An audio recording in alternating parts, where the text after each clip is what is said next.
Então, a gente está aqui para comentar, né, as nossas leituras de abril. Em abril, nós não lemos nenhuma peça de teatro, né, diferentemente dos outros meses. Lemos uma novela e lemos também os três primeiros contos de Dublinenses. Só antes de começarmos propriamente, eu trouxe, né, o livro As Meninas para sortear, mas a minha primeira pergunta é: vocês têm esse livro já, ou têm interesse nele, mesmo que já tenham, talvez para presentear alguém? Como que é? Porque esse é um livro mais difundido, por isso que eu faço essa pergunta. Eu tenho, você pode privilegiar os outros dois participantes. Eu tenho essa edição mesmo. E você, Denise? Eu já li, eu não tenho essa edição. Eu tenho uma antiga do Círculo do Livro. Entendi. Ah, mas essa é bonita, vai. Essa dá para substituir. E você, Clésio? Eu já tenho. Eu só não li ainda, mas eu já tenho li. Você tem essa edição? Tenho essa edição, inclusive.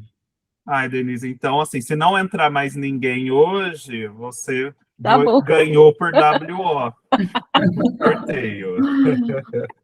É que a companhia, eu também já tenho, né? A Companhia das Letras fez essa ação com livros clássicos, que eles consideram clássicos modernos, e mandou esse livro. Mas tá bonita a edição. Tá mesmo. bonita e tal, mas Tá linda. eu ficar com duas aqui em casa, então.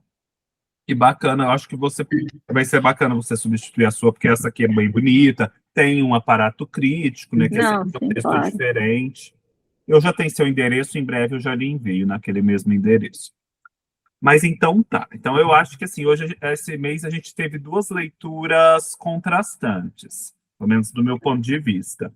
O Casa Velha, do Machado de Assis, que eu achei que foi assim, um sucesso arrebatador, eu fiquei muito rendido à leitura.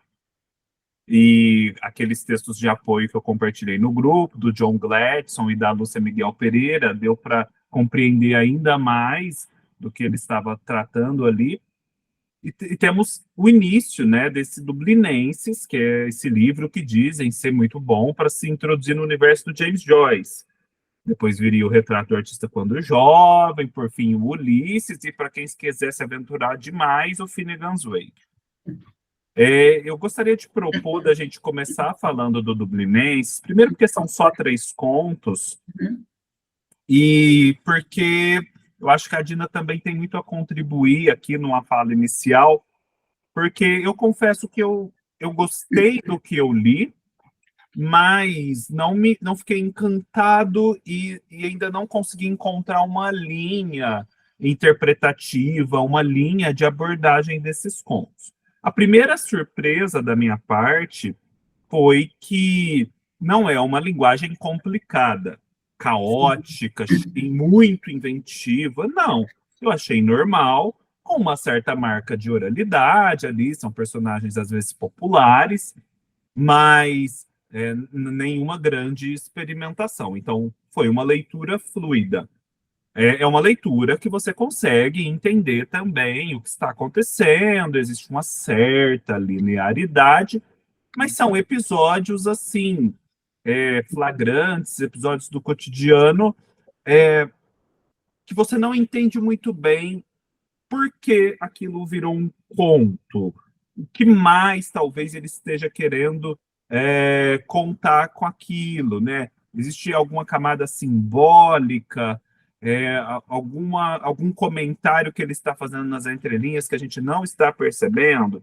Isso que, assim, nesse primeiro momento, eu não consegui abordar. Sempre que eu procuro, pelo menos nas minhas fontes disponíveis por enquanto, alguma coisa sobre o James Joyce, estão sempre falando do Ulisses. E aí falam desse Dublinenses, que ele começa aqui, essa sua grande capacidade de olhar para essa cidade que é Dublin, e ir retratando as suas diversas camadas, os populares, os seus modos de ser. Então, é um olhar muito abrangente. Mas eu confesso que eu ainda não consegui entender, apenas só por esses três primeiros contos, porque nós, leitores brasileiros do século XXI, deveríamos nos interessar por saber como são as diversas camadas sociais de Dublin. Eu imagino que tenham algo mais, porque no Ulisses eu sei que também existe essa grande exploração da cidade, E também muitas leituras simbólicas, intertextualidades, diálogo com a tradição homérica, etc, etc. Vai muito além de um retrato de uma cidade. Uhum. Então, eu ainda estou com a questão, nesses 3 primeiros contos. Temos um retrato da cidade, historinhas interessantes, mas o que a mais isso tem e por que isso é interessante? Então, eu gostaria de, a princípio, passar a palavra para a Dina, porque eu sei que ela já leu, gostou muito e agora releu esses contos. Depois eu passo a palavra para a Denise e para o Clésio. É o seguinte, primeiro, prazer, viu, Clésio? Eu também sou de Belo Horizonte, também sou de Minas, sou de Belo Horizonte. Muito prazer, hein? É o seguinte, eu já havia lido, né, eu li o ano passado todos os contos, não li os demais livros, né, do James Joyce, assim, o que eu... E agora eu li os contos de hoje, ainda li Os Mortos e Eveline, que eu gosto muito, né? A princípio, o que eu valorizo mais no James Joyce é a forma dele narrar mesmo, né? Que eu acho maravilhosa, que eu acho, assim, muito bonito. E eu andei assistindo alguns vídeos do Caetano Galindo, que é o tradutor dessa edição, né, que eu li. Eu gosto muito do Galindo. Então, foi me chamando a atenção a vida do James Joyce, assim, além do livro, né, mas muito a vida, porque, pelo que ele fala e outros estudiosos aí, são muito entrelaçados, né? Todos os contos com, com a vida dele. Inclusive, eu já ouvi 2 pessoas falando que o próprio James Joyce falava que ele não tinha imaginação nenhuma, mas que ele era salvo pela boa memória que ele tinha, pela ótima memória que ele tinha. Então, a princípio, eu sei que Dublinenses foi considerado pornográfico, achei muito estranho, mas é.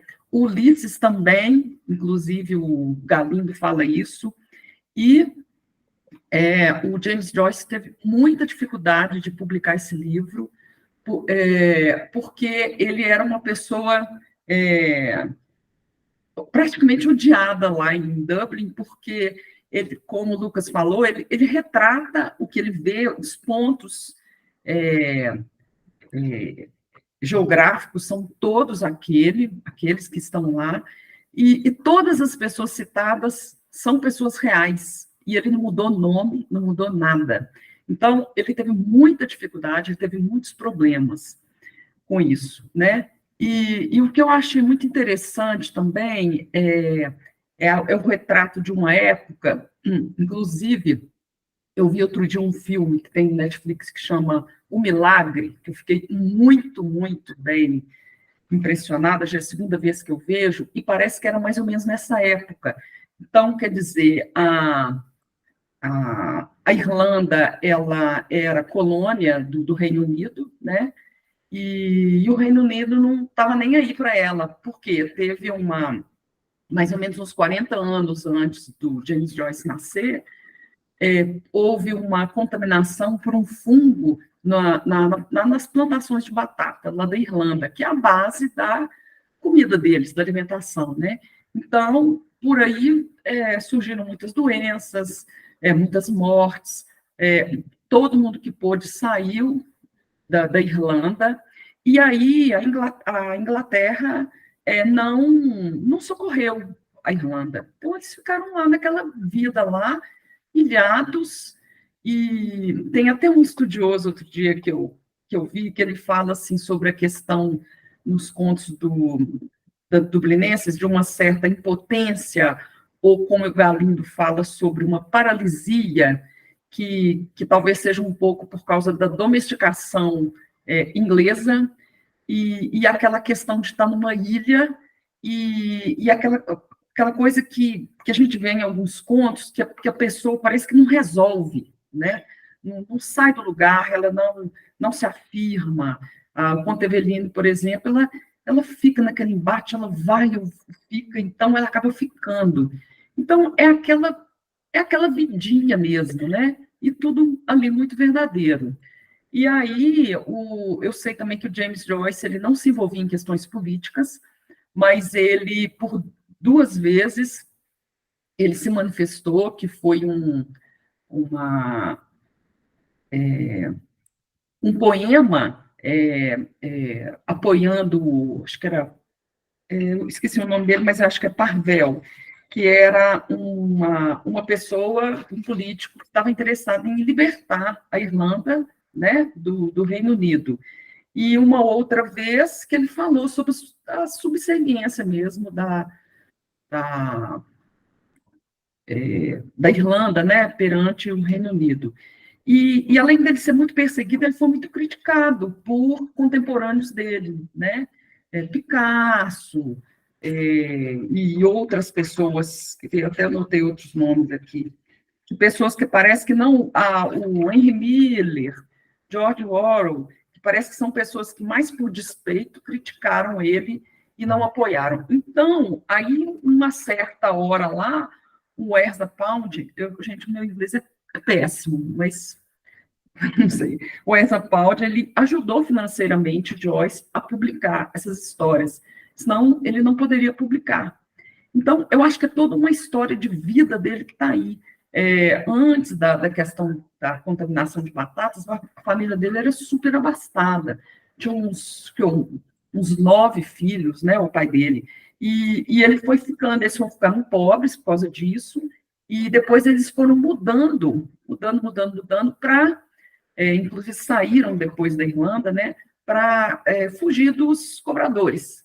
Então, eu sei que a vida dele foi muito complicada. Ele passou pela Primeira Guerra, pelo início da Segunda, o James Joyce, né? Ele teve uma filha esquizofrênica, ele teve sífilis, porque ele, durante muito tempo, antes de casar com a nora, ele se relacionava muito com as prostitutas. Ele teve, assim, ele passou fome pra caramba, né? Ninguém queria publicar. Então, eu acho que ele, assim, de uma forma, ele adorava, assim, não, ele era dali, né? Ele gostava da família e tal, só que ele não queria aquela forma de vida, então ele foi embora, né? Zarpou. E então, por isso, ele custou a ser compreendido, né? A ser apoiado. Mas é um pouco isso, eu acho que é ele universalizar os personagens dali, né, que estavam estanques ali, com uma certa paralisia mesmo. Eu sei que ele era ficcionado, né, e os estudiosos veem pontos aí, inclusive em Ulisses, do Shakespeare toda hora, eu não li Ulisses, eu não posso falar, mas ele queria ultrapassar Shakespeare, porque era o grande ídolo dele. Então, aí começam as controvérsias, né? Tipo assim, ele era tipo, inimigo, né, do Reino Unido, mas ele amava Shakespeare.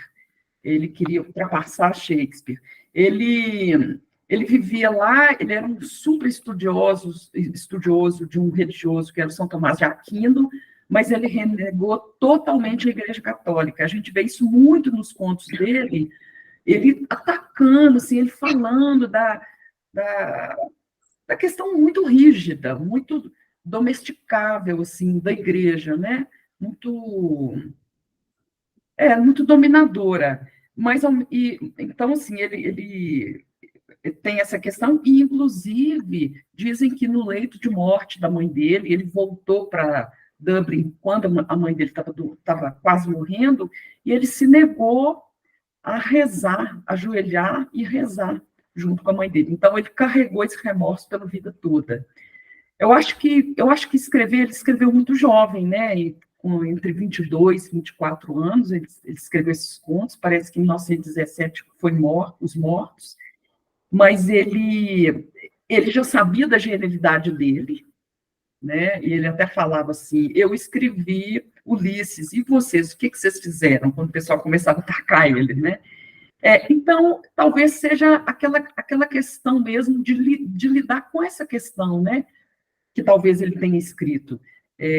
Porque ele era um cidadão do mundo e ele dominava, assim, a leitura dele ocidental, dos clássicos, inclusive Shakespeare, era fabulosa, né? Ele tinha uma bagagem muito legal. Mas ele continuava sem irlandês, então talvez uma forma que ele teve de, como eu falei, de universalizar esses personagens e, sei lá, fazer as pazes de alguma forma com esse remorso, essas contradições dele, né, de igreja, ele renegou a língua celta, que é a língua origem dele, né? Então ele tinha uma relação muito complicada, no final das contas, e passou a ter com todo mundo da cidade, porque ninguém queria saber dele.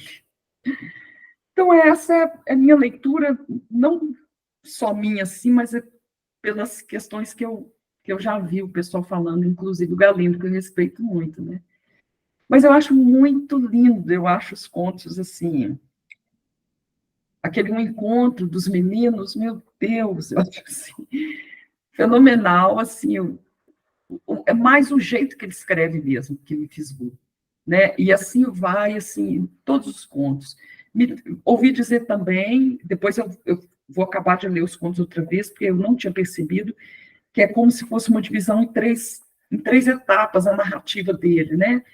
A linguagem mais de menino, a gente vê nesses primeiros contos, até Eveline, que ela era uma menina ainda, na verdade, né? Depois tem o jovem, e depois ele mais adulto, né? E essa distinção ainda quero fazer. Mas eu sei que ele levou 10 anos, mais ou menos, para publicar, desde quando ele começou o primeiro conto. Mas é isso, eu não sei se respondi a sua pergunta, não. Lógico que respondeu, eu estou aqui fascinado ouvindo. Que E bom. você agora vai ser punida por não ter estado nos outros encontros agregando tanto, como você acabou de agregar. E eu acho que, assim, eu achei muito interessante tudo, os aspectos mais gerais do Joyce. Eu acho que eu já comecei a fazer um link. Talvez aqui a gente encontre, então, a fauna humana ali de Dublin. Mas nessa fauna humana a gente tem uma grande diversidade de pessoas que se encontram numa mesma situação, ou várias formas de estar numa situação de opressão e, ao mesmo tempo, imobilidade. Isso. Eu acho que com esse gancho talvez a gente comece a puxar de Dublin para algo mais universal, então. Mas perfeito, adorei essas histórias. Assim. É que assim, eu fiquei, Dina, eu confesso, quando eu comecei a pesquisar coisas sobre ele, toda hora eu caía na biografia dele. E eu ficava, gente, mas alguém vai comentar, por favor, os contos, essa narrativa. Mas é que, pelo visto, realmente a coisa é muito imbricada, né? Então, É um por reflexo. isso que eu não vou conseguir ler uma coisa só sobre os contos e falar da biografia, né? Eu também não achei nada sobre os contos. Toda vez que eu colocava Dublin, colocava Dublinenses, Galindo, aparecia o Galindo falando sobre Ulisses. Inclusive, ele tem um livro, um guia, né? Eu tenho esse livro, Para parece muito. leitura. Eu acho que para Ulisses não falta material crítico. Mas, por exemplo, até essa edição da Penguin, ela é super pobre, porque Sim. o prefácio não explica muita coisa. É. Não é interpretativo como os prefácios da Penguin costumam ser. Só tem um detalhe que eu acho que assim, até há pouco tempo eu não sabia, que o pessoal falava assim, ai, gente, 16 de junho, comemora o Bloomsday e tal, né? E aí que eu fiquei sabendo, assim, eu fiquei muito emocionada, porque ele se relacionava sempre com prostitutas, aí depois conheceu a Nora, e aí ficou aquela coisa, começou a flertar. O dia que ele realmente ficou com ela, teve um encontro com ela, é como se, ele fala assim, é como se a unanimidade florescesse, né? Bloomsday mesmo. E depois que eu fiquei sabendo que o Ulisses se passa em um dia só, e é esse dia, né? Que marcou a vida dele. Então, eles foram um casal, assim, carne e unha, pelo que eu ouvi falar. A vida inteira ele só ficou com ela, foram de 1931 a 1941 que eles ficaram casados. E para ele foi assim, gerou um livro, Ulisses, né?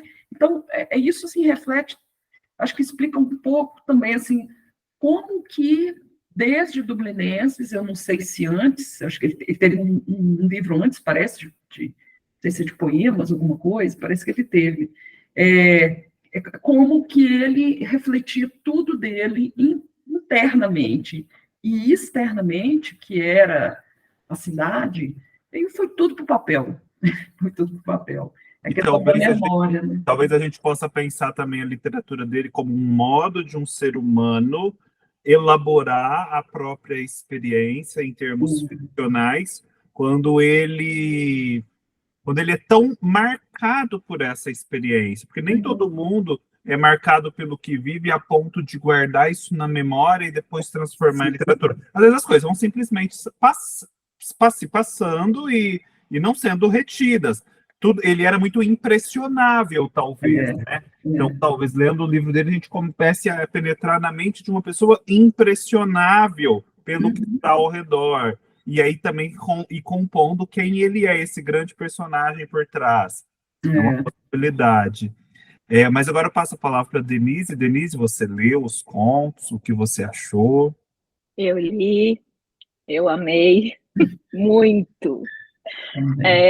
Então, essa explanação toda da Dina é importante, porque eu lembro quando a Angelina escreveu no grupo que para a gente acessar as camadas mais densas do Joyce, a gente deveria conhecer um pouco das questões principais da Irlanda, né? E assim, quando eu li o primeiro conto, eu acho que eu me senti mais ou menos que nem você, assim, Lucas. Aí eu acabei e falei assim, tá, ok. E aí eu falei, acho que eu preciso reler e ir atrás de outras coisas, né?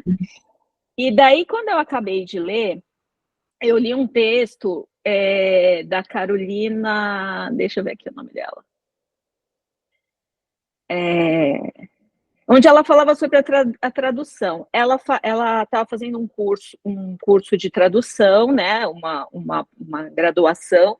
E aí ela estava comparando a tradução de Dublinenses pelo Trevisan e pelo Oxé. Não o Galindo, tá? Que eu também li na do Galindo. E aí ela estava falando como é importante cada palavra no que o Joyce escreve. Não é só o texto como um todo. Cada palavra que ele coloca é bem colocada, tem um significado. Então, a questão da escuridão e da paralisia são dois pontos extremamente importantes em Dublinense, né? E você percebe, por exemplo, nas irmãs, como ele fala que ele foi para o lado da rua onde tinha luz, como ele via a janela que estava na penumbra, como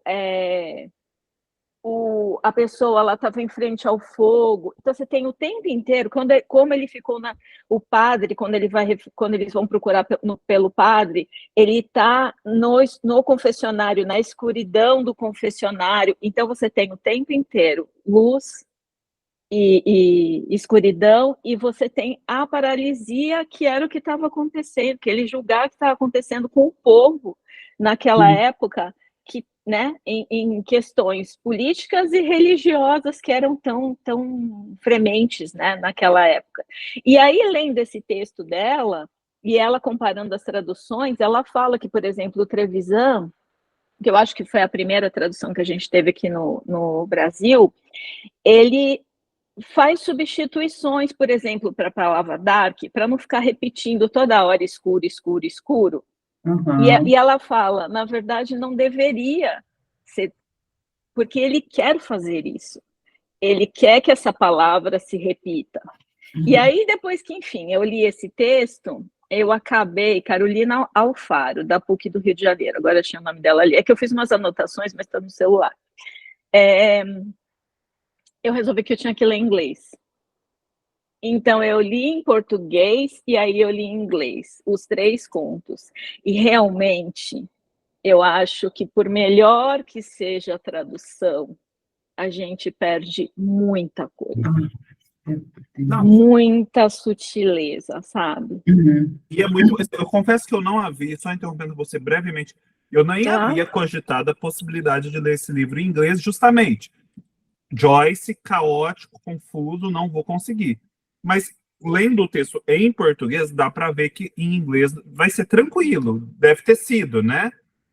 Tem algumas Relativamente. palavras um pouco mais não comuns, eu diria, né?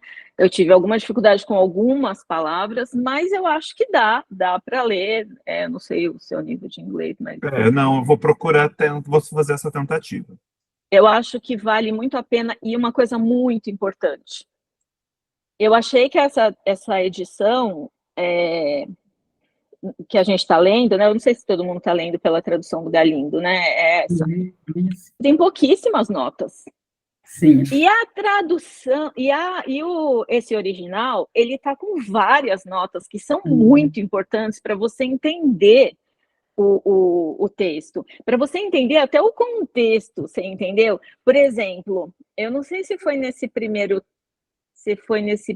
texto, que eu até anotei aqui, desculpa, só preciso procurar aqui, quando ele fala que a casa era uma rua sem saída que ele morava, eu não sei se foi no primeiro, em Arábias. Foi no Arábias. É. E aí ele fala assim, deixa eu achar o texto aqui.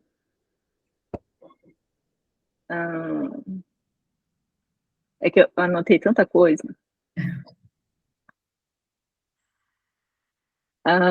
As outras casas da rua, porque ele fala que tinha uma casa lá, que essa casa está abandonada, né?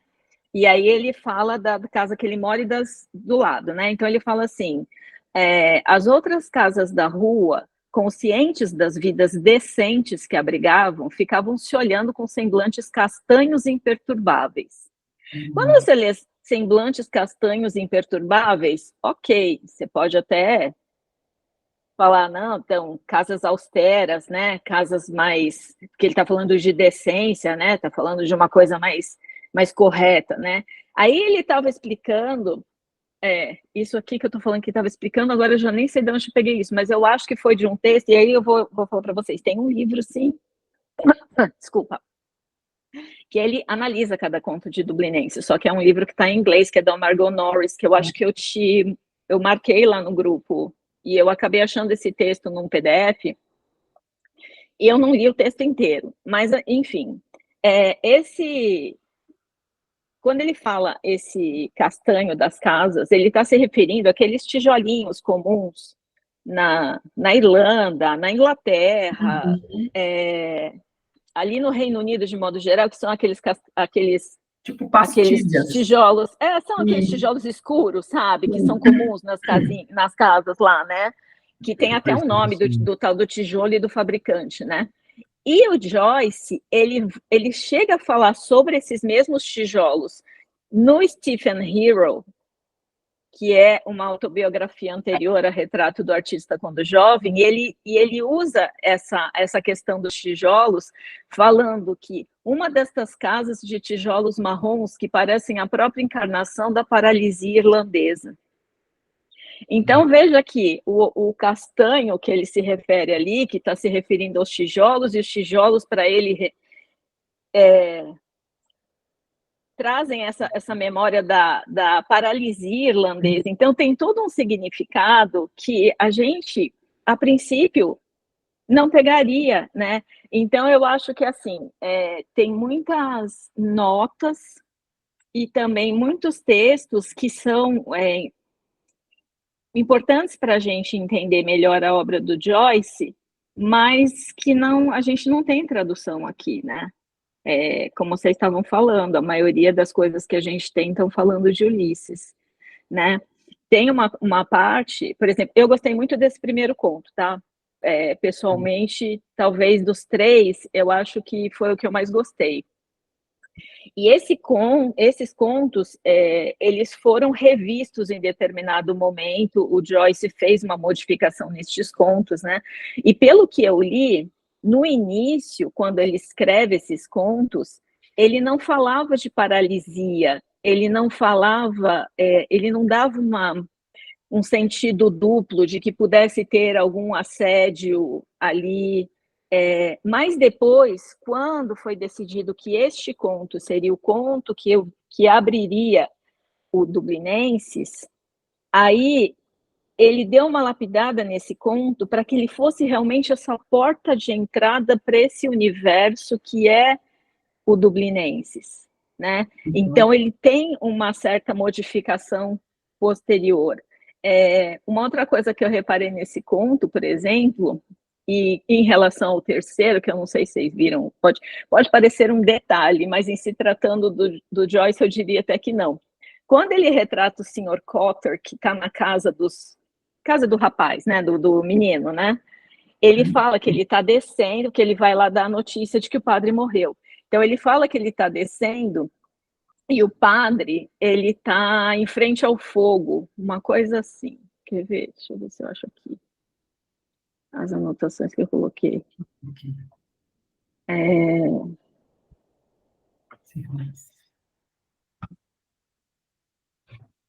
que eu fiz tanta coisa.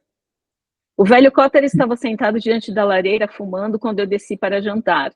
E aí ele fica extremamente incomodado com a presença daquele homem que ele não gosta, né? Ele tenta não olhar para ele tenta não fazer contato visual, e ele percebe que esse homem olha para ele e faz contato visual na hora que ele fala que o padre, que ele acha que o menino não deveria, se ele tivesse filhos, que ele não deixaria que os filhos ficassem tendo conversas com o padre e tal. E ele olha para o menino nesse instante e ele evita e tal. E no terceiro conto, tem uma outra personagem que o menino também não gosta, e eu entendo que é o mesmo menino e é a mesma família, porque ele fala que está na casa dos tios e tudo. Ele fala que a senhora Mercer estava sentada diante do fogo, era uma velha faladeira, viúva de um penhorista, que juntava selos usados para algum propósito pio.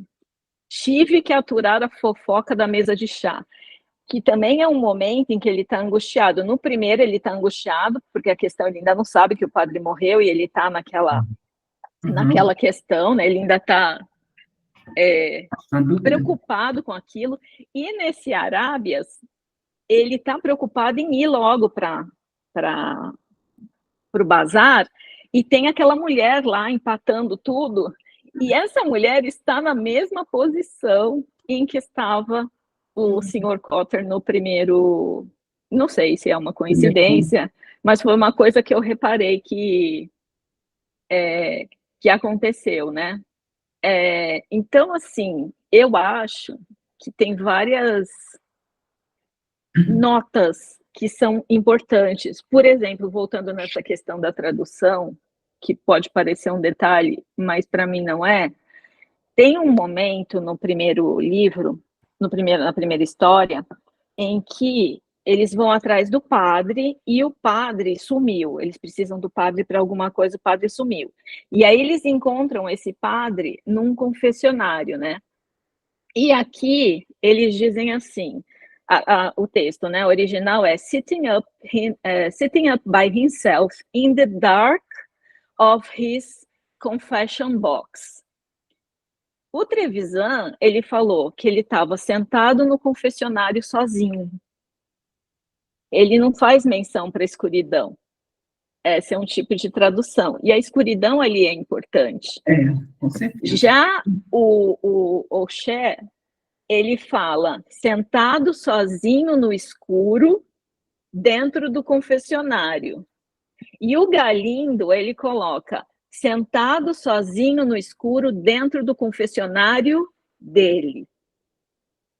E se eu tivesse traduzido, mas não sou tradutora, eu colocaria alguma coisa como sentado sozinho na escuridão de seu confessionário.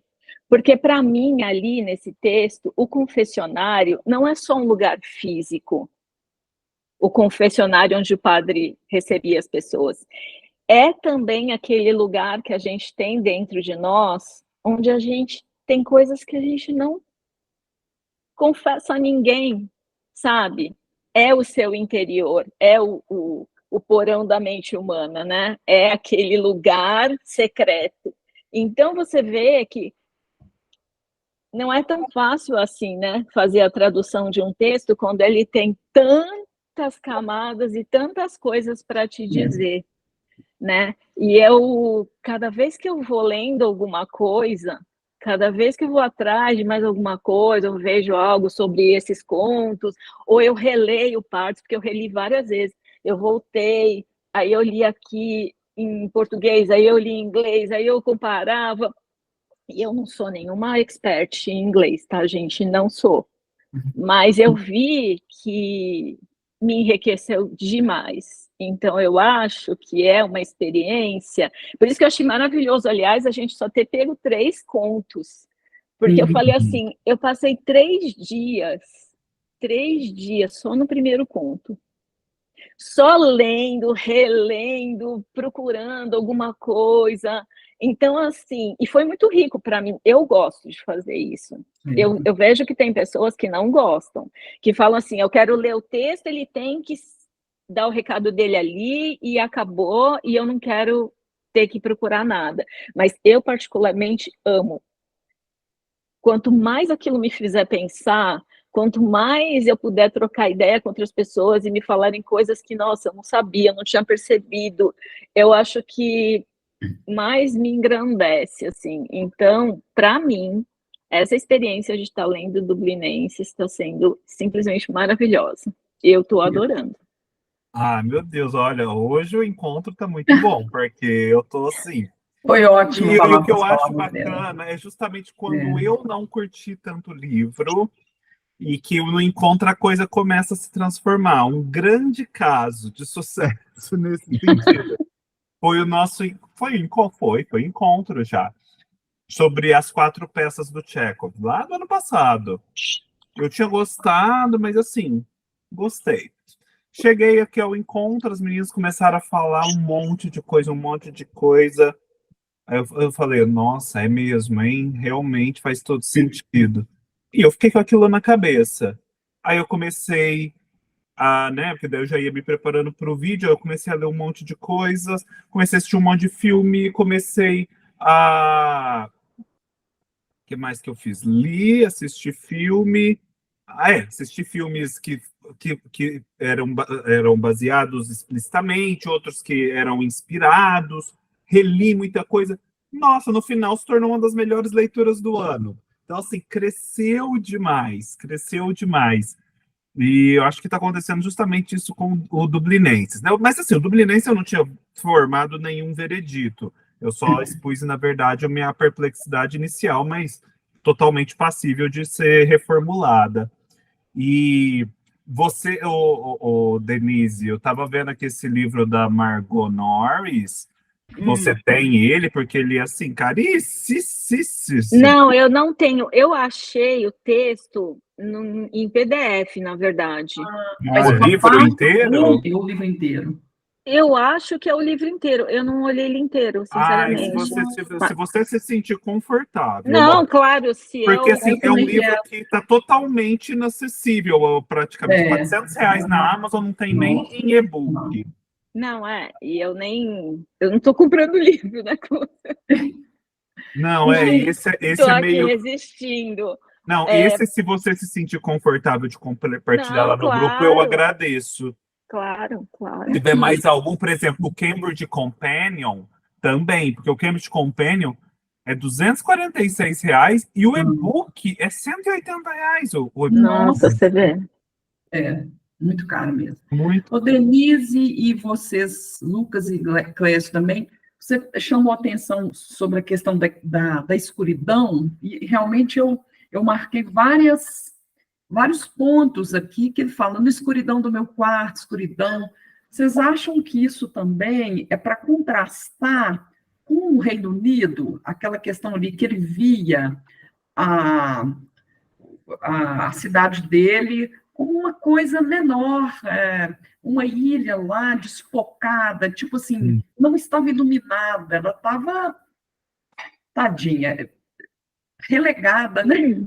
E as luzes, a cultura ocidental, ele lia Shakespeare, São Tomás de Aquino, ele lia tudo, era aquela mente iluminada, assim, e que ele não achava ali, naquele povoado ali, as pessoas ali. Aí eu fiquei pensando, talvez seria até um ponto para ele focalizar mesmo tudo ali como um buraco, um buraco escuro. Eu não sei se vocês veem essa. Interessante, vou pensar. Eu Uma pensei muito nisso. possibilidade. O Reino Unido em si, né, se a gente for pensar, a cor do Reino Unido, o Reino Unido ele tá mais para cinzento do que Sim, para luminoso, né? Tudo chove não é muito. Paris, né? Não é Não, é Paris um e lugar Cláudio. muito nublado, né, o tempo todo. Só que nessa questão aí da cultura, da questão de você ter expectativa, sabe? Porque ele fala o tempo todo disso, e é uma coisa que eu sei que incomoda ele muito, né? Essa Sim. paralisia, essa questão aí, não sei. Fica aí, ó. Não, mas é uma boa chave. E Clésio, e você? Você leu? O que você achou? Então, eu li os 3 contos, gostei muito dos 3, e eu acho que está sendo uma experiência muito legal. E eu comecei, algumas coisas eu já havia percebido, eu anotei, e eu percebi que algumas percepções minhas também são as percepções da Denise e da Dina. E eu achei isso muito legal e eu quero comentar isso aqui.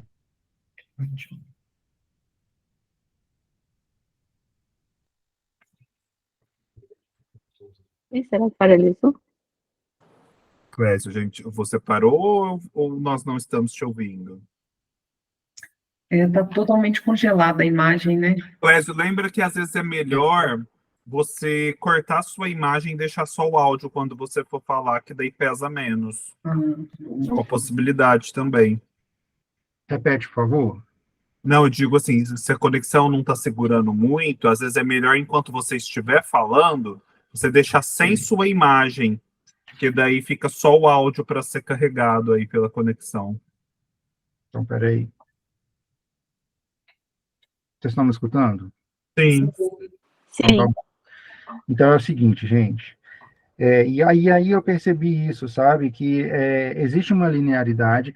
A linguagem, como o Lucas já havia pontuado, é uma linguagem mais palatável, e eu estava esperando algo muito difícil, algo muito fluxo de consciência, algo um pouco mais complexo de anexar, sabe?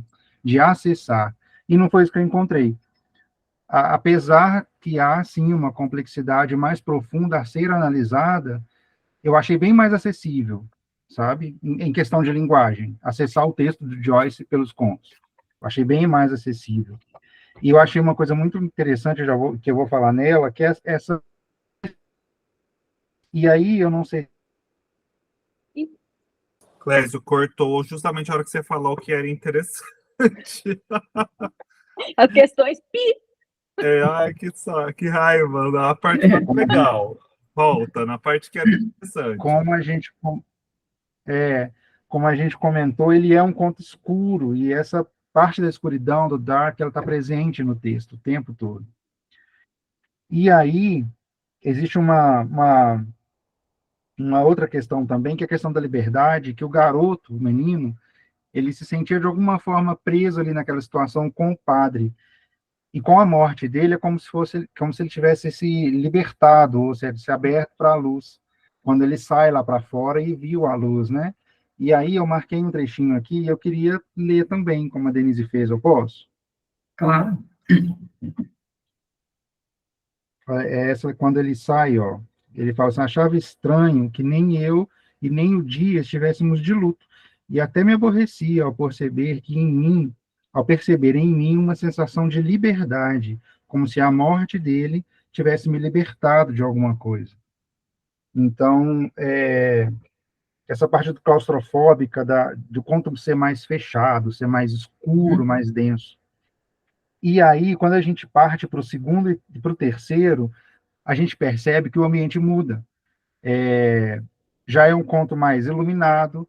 E outra coisa, o ambiente dos 2 contos seguintes são em ambientes abertos, se passam na rua, se passam no campo, no campinho, quando eles estão no trajeto, né, no conto segundo, quando eles estão no trajeto lá, cabulando aula.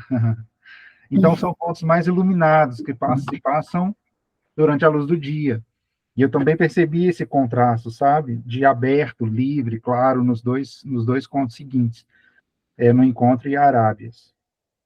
E aí, também é interessante que todos os 3 contos, esses 3 contos iniciais, são protagonizados por crianças. Uhum. Então, a gente tem aí, talvez, a gente vai perceber lendo os contos seguintes, mas como ele começa, as narrativas dele com crianças, mostrando como se fosse um crescimento. Eu acho que a narrativa do texto também vai crescendo à medida que o livro vai avançando. Deixa eu ver o que mais que eu... no conto primeiro, eu também percebi, e eu achei muito interessante, o não dito. O não dito está o tempo todo presente no texto, sabe? Frases que são cortadas no final, e dando para o leitor a interpretação dando a oportunidade do leitor interpretar o texto. Então, eu também percebi esse não dito ali nas frases do Kotler, quando todo tempo ele nunca vai completar uma frase, ele nunca vai dar um desfecho para a frase. Por exemplo, quando ele fala, mas eu não acho que os meninos dessa idade deveriam reticências. Ele nunca completa. E o próprio menino, lá no finalzinho, ele expressa isso. Eu falo, mas o que ele quer dizer com essas frases que eu não entendo, ele não completa. Então, o não dito também está presente ali no texto. E não é dito em hora nenhuma. Ou seja, o leitor vai interpretar. O Joyce coloca nas mãos do leitor essa interpretação. E eu achei super interessante. O meu preferido foi o segundo. Eu gostei muito do primeiro, gostei dos 3, na verdade. Mas o segundo conto, o encontro, que é os 2 meninos cabulando alto, foi o que eu mais gostei. Vou ligar a minha câmera, tá, gente? Tá. E Nós segundo colocamos de conto... castigo aqui, né, Clésio? Eu vou sem poder aparecer. Mas adorei o segundo. Eu gostei dos 3.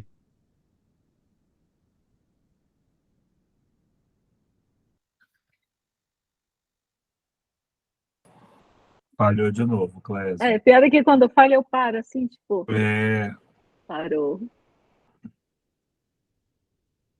Não, só falar uma coisa, então, já que deu um problema ali, sobre o segundo conto, que é outra questão da tradução, né? Aí eu agora fiquei viciada nesse negócio da tradução, gente, desculpa. Que tem uma hora...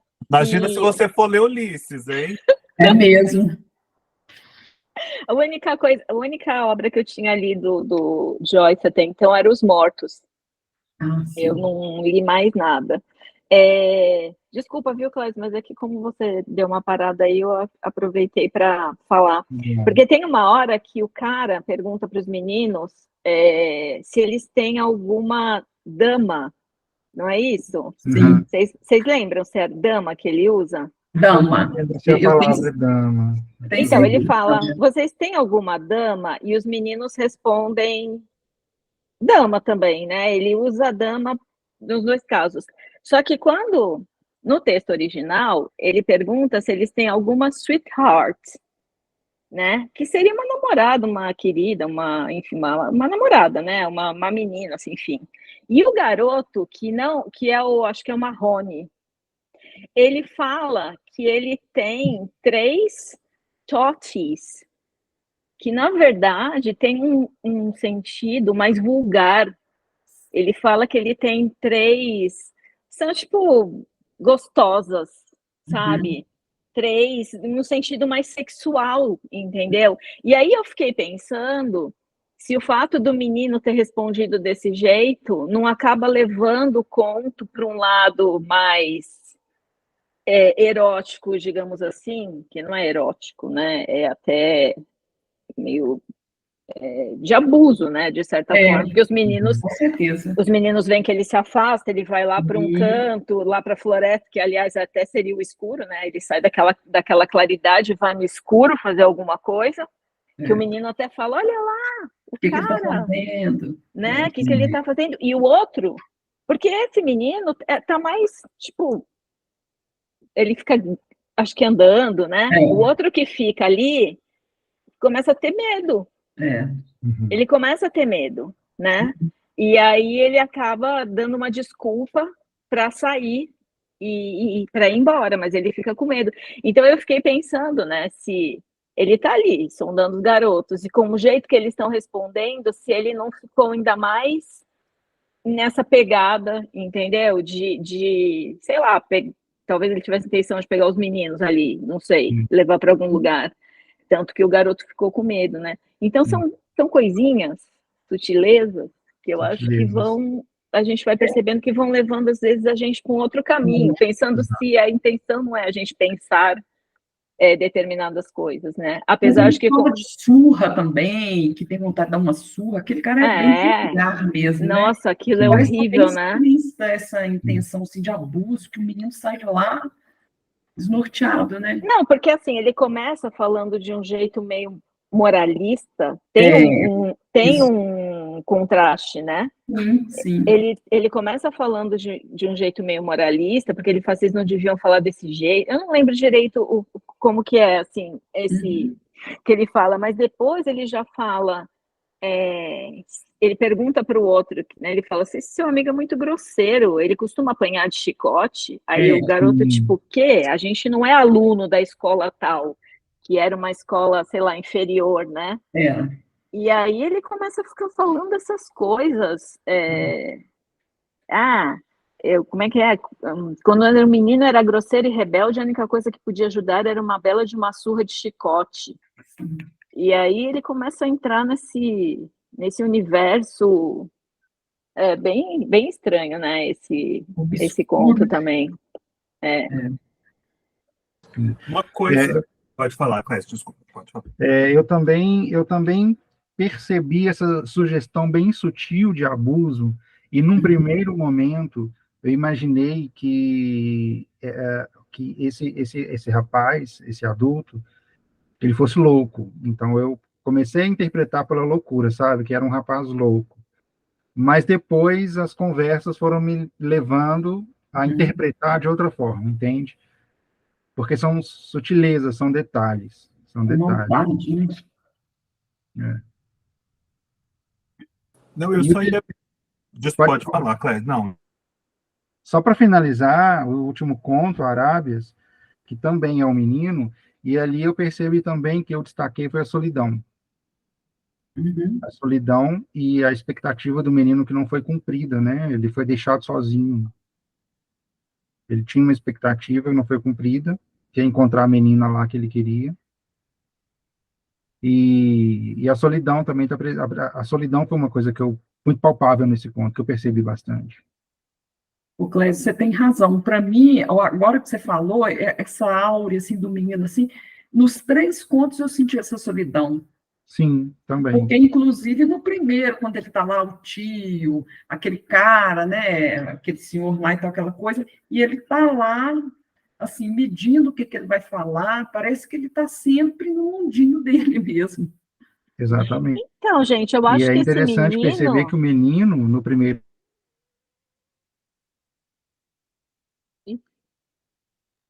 Travou outra vez. Você estava falando, interessante perceber que o menino... Aí travou. No primeiro conto.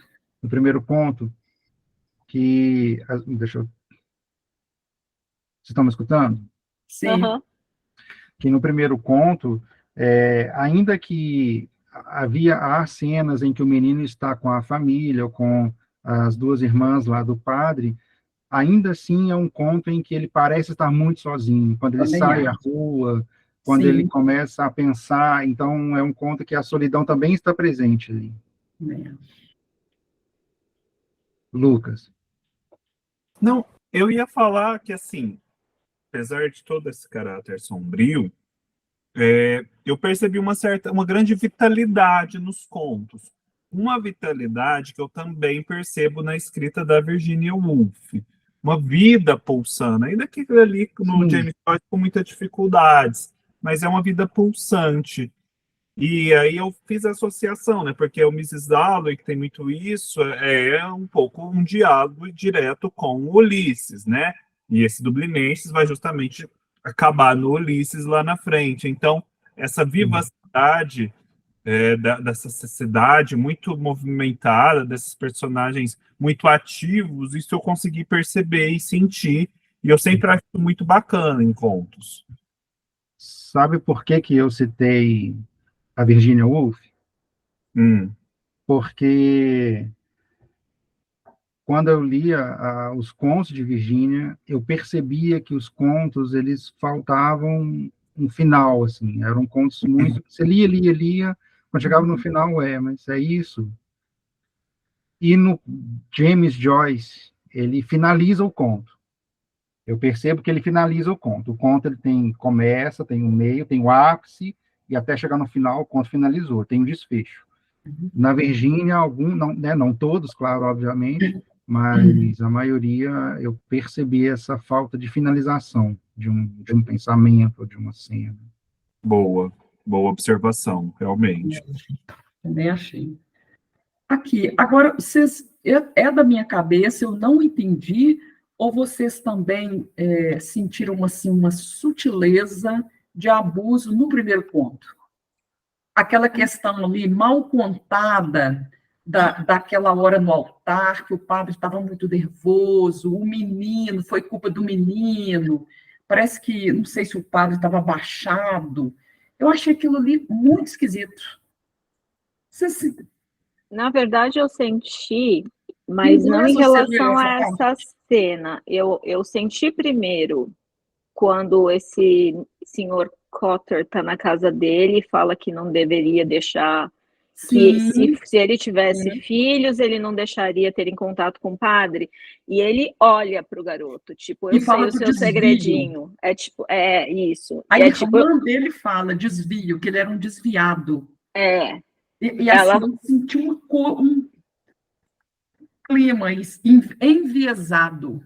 E depois, Enviesado. mas aí eu achei que era coisa da minha cabeça. Eu acho que Depois, não era, não. quando o garoto tá passando em frente à casa do padre, e essa cena que o Clésio leu, que ele Uhum. fala que ele vai para a luz e que ele não estava de luto, que na verdade ele estava até um pouco aliviado, ele se É a sentia libertação que o aliviado, Clésio falou. que ele É, estava. isso Eu mesmo. pensei, tá, mas também pode ter uma outra explicação. O padre, no final, teve 3 derrames, ficou muito mal durante bastante tempo. E como ele visitava muito o padre, eu imaginei que isso também era.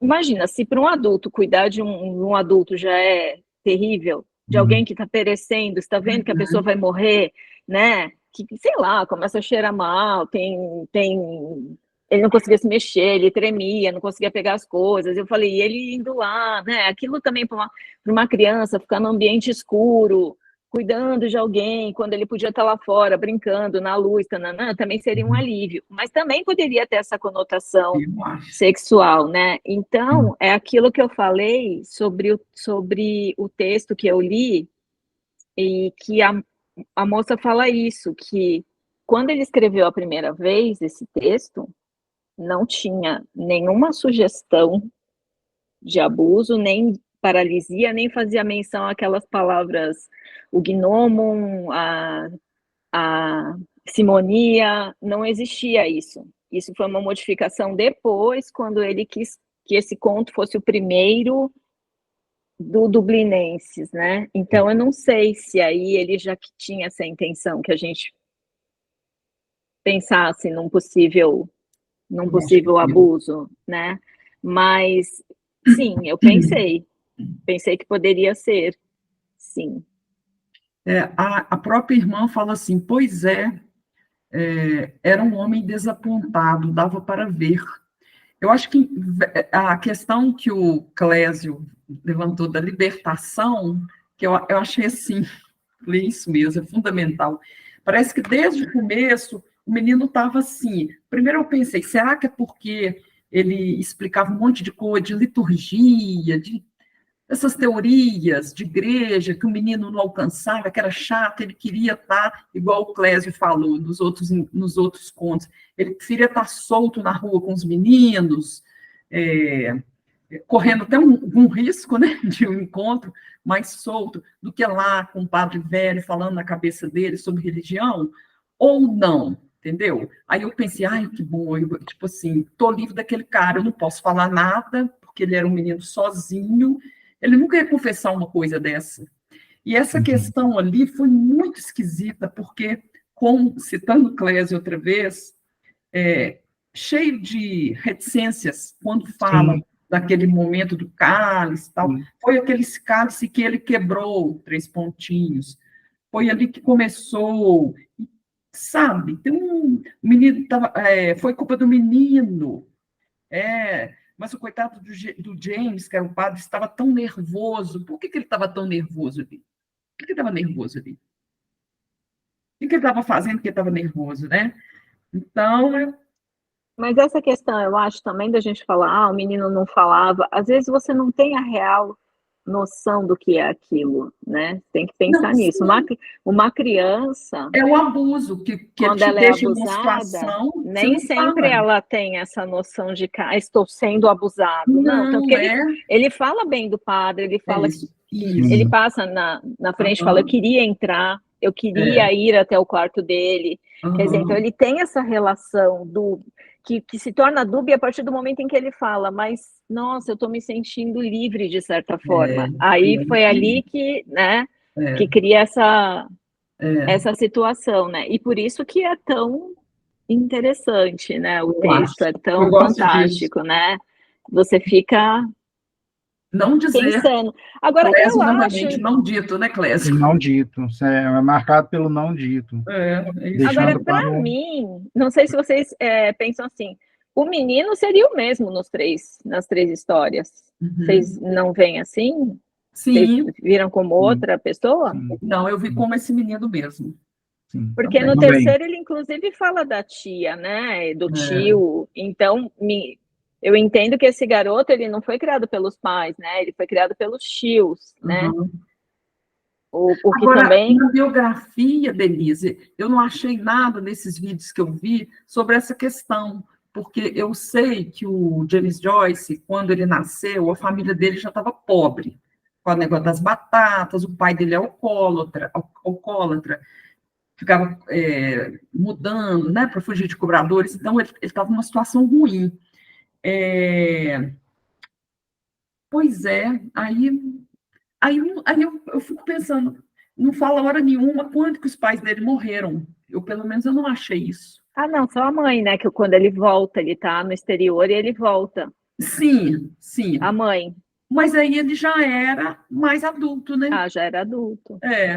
Ele, se eu não me engano, ele voltou, acho que em 1912, a última vez que ele visitou Dublin, que eu acho que foi por causa disso, porque foi quando a mãe dele estava morrendo, ele foi lá, né? Sobre o Joyce eu preciso ler um pouco, não li muito. Isso eu não achei, sobre os pais dele nessa época, que ele era menino, para mim ele estava morando com os pais, aí eu não sei.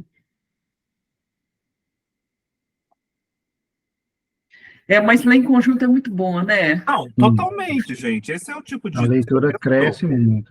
Eu falei assim, eu vou começar hoje com o Dublinense, que a gente vai falar uns 20 minutinhos, e depois a gente passa para o Casa Velha, né? Que eu tô aqui assim. O Casa Velha, explodiu minha mente, amei. Já fui lendo, pensando mil coisas. É o tipo de livro assim, que eu vou lendo, já pensando mil coisas. Nossa, praticamente já gravando o vídeo de tanta coisa que minha cabeça pensa.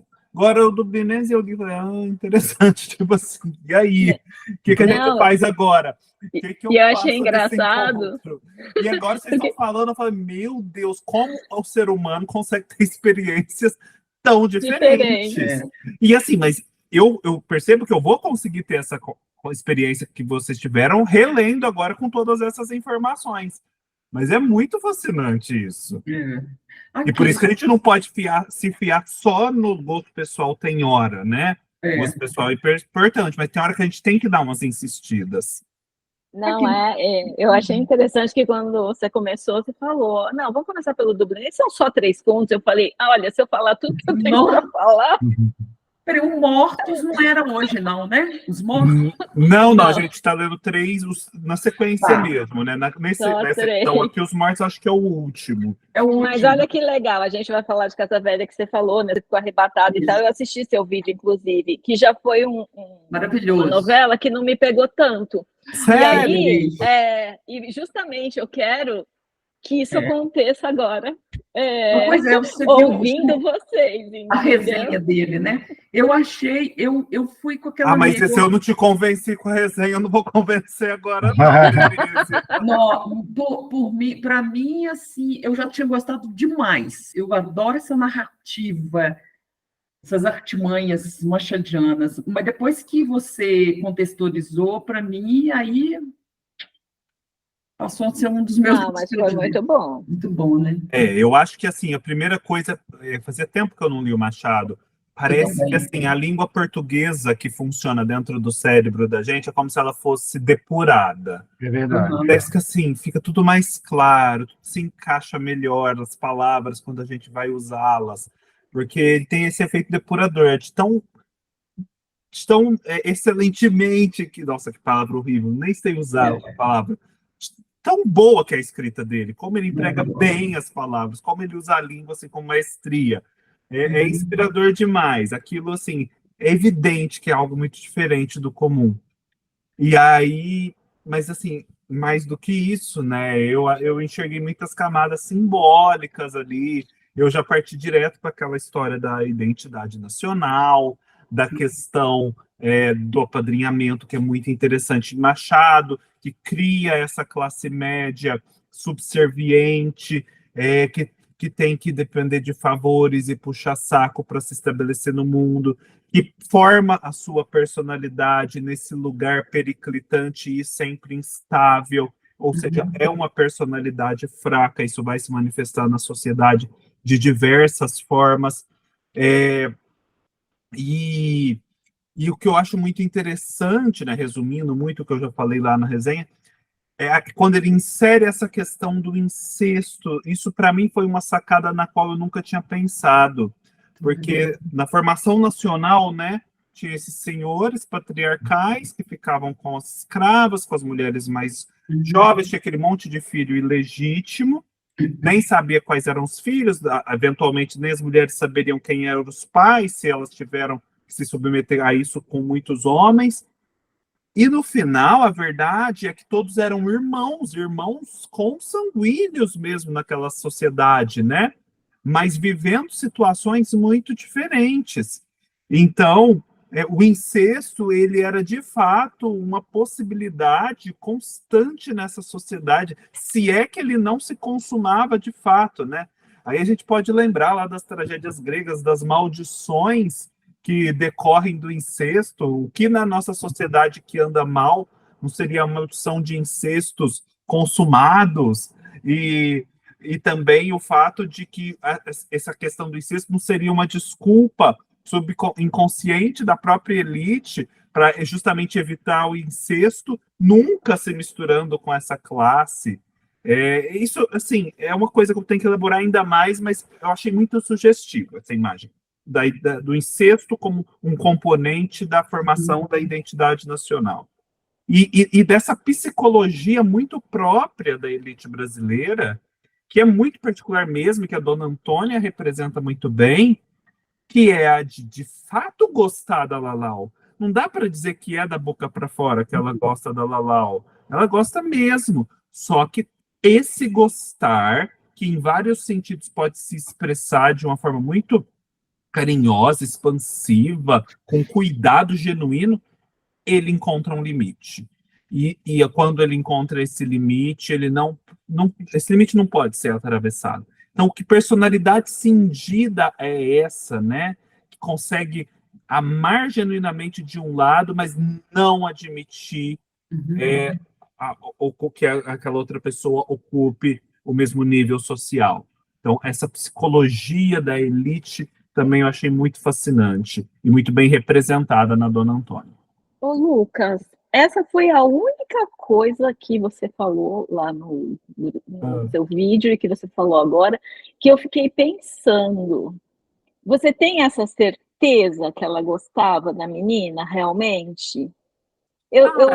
Eu fiquei em dúvida, porque, assim, tem um momento em que ela fala assim, mas como assim para o padre, né? Quando ele vai dar a sugestão deles se casarem, né? E ela fala assim, mas como assim? O que eu vou falar para os meus parentes de São Paulo e de Minas? Sim. Então, claro, obviamente, né, ela vivia de várias aparências, né, que era natural, sociedade, né, você não permitir certas coisas. E aí eu fiquei pensando se não faz parte dessa sociedade de aparências você apadrinhar certas pessoas para você ser Sim. aquele aquela Benemérito, pessoa né? boa, exatamente, essa é a palavra, né? Os E patrícios romanos que tinham os clientes, né? Os famosos clientes da Roma Antiga. aí eu fiquei pensando, né, se ela realmente poderia gostar, tá? Eu fiquei em Eu acho dúvida. que na narrativa, do jeito que o Machado constrói a personagem, ela gosta, principalmente pelo que acontece no final, quando a questão do incesto é superada e a própria Lalau quer se afastar. Seria o momento ideal para Dona Antônia, se ela Sim, não gostasse da Lalau, simplesmente deixar rolar. mas ela E vai não, e ela atrás da Lalau, né? insiste para reatar o É, laço. Eu Entendi. acho que dentro da narrativa, pelo menos, seria muito verossímil esse outro desenvolvimento sim, que você vislumbrou. Mas da é. forma como Machado construiu, eu acho que ela gostava por conta disso. Quando ela poderia simplesmente deixar rolar, ela tenta reatar, e no momento em que esse tentar reatar não tem mais nenhuma consequência prática. Eu não vejo um simples interesse por trás, assim, escuso, algo do tipo. Ó, eu concordo com vocês dois. Eu acho que tem essas duas possibilidades. Mas eu acho que ela podia gostar dela mesmo. E eu fico pensando assim, por quê? Porque até com uma filha dela, se ela tivesse uma filha e a menina engravidasse de um cara que ela não gostava, de um negro, ou o que for, ela ia fazer de tudo para esconder isso e até levar a menina para um colégio interno, alguma coisa que eles faziam, ia para a Europa com ela. Quer dizer, nessa hora, manda aquele orgulho, a vergonha, aquela coisa. É, é mais importante para ela do que amor, do que qualquer coisa, né? Por exemplo, esse tempo todo do conto, a gente ficou sem saber eu também duvidava, será que ela é filha do marido com outra, ou é filha dela mesmo? É o que o narrador chegou a pensar também, mas ela não confessa de jeito nenhum, porque é mais a questão da honra dela. Então, eu acho que qualquer coisa que acontecesse aí, que ferisse essa honra do matriarcalismo, né, dessa coisa da elite, fica por cima de qualquer amor, sabe? O amor existe, só que vão tentar resolver isso, não sei, fico pensando. É contraditório, é É, contraditório. E por isso que é É. rico, porque o Brasil é contraditório. O Brasil Não, não com é o certeza. país que, justamente, por exemplo, a questão do racismo é tão complicada no Brasil porque, a princípio, nós não temos aquelas manifestações assim muito demarcadas de racismo como tem nos Estados Unidos, aquelas coisas assim explicitamente agressivas, é. que não tem como dizer que não é. Uhum. Tem uma coisa que é nas estruturas e nas entrelinhas. Exato. E nessas entrelinhas tem momento que o branco está junto com o negro, rindo, abraçando, mas mesmo assim tem racismo.